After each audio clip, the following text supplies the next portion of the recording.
So here we have me graduating from the police academy. This is my chief at the time. Quite happy to have a gun and a badge. I was working on the bus. We used to wear plain clothes on the bus. And that's me, was a general manager. I just made sergeant. I remember being the only African American female in that group of promotees.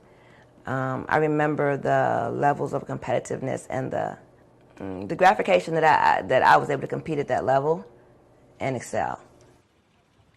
My name is Tracy Simmons, and I am a retired deputy chief of the Metro Transit Police Department.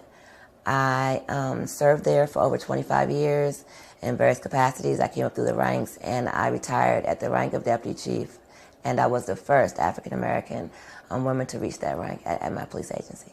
It was very intimidating for a young woman, especially a young black woman. I was in a highly, Anglo workplace with majority male, and it was challenging. You had to get in to fit in, to get along, and you really still weren't a part of, be clear. When in the police department, there was rampant sexism, rampant racism. There were remarks made in roll calls that, I wouldn't dare repeat.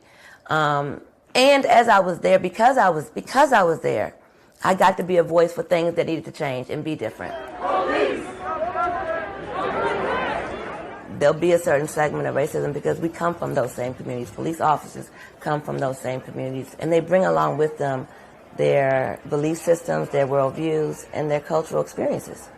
I think it's just come to a head. I think there's a lot of things that we get to see now because of technology that has occurred for many, many years, and that now is kind of in our face. We all had an opportunity to see George Floyd, be murdered right on television. I've never seen anything like it in my life, and I don't think most Americans have.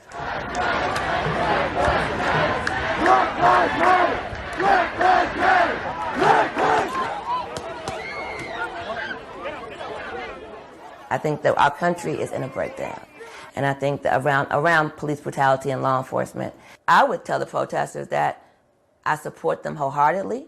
I would tell them to be thoughtful and be aware that there are other stories and other spaces. That's a part of the story, but it's not the real story. It doesn't tell the story of the 10 police officers that got killed last week.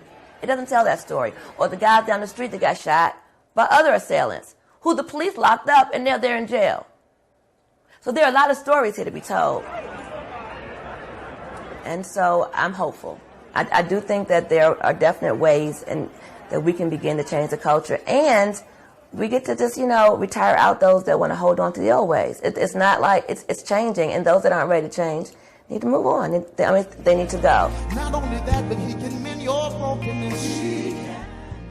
Because he changed not only this country, not only the United States, he changed the world. George Floyd changed the world. We get to say what legacy George Floyd's death has on us as a people. As long as people feel like this isn't just going to die out like all the rest of them, because those 4 officers will go to jail for a very long time. But it doesn't mean I feel super safe about my son driving at night. It just doesn't.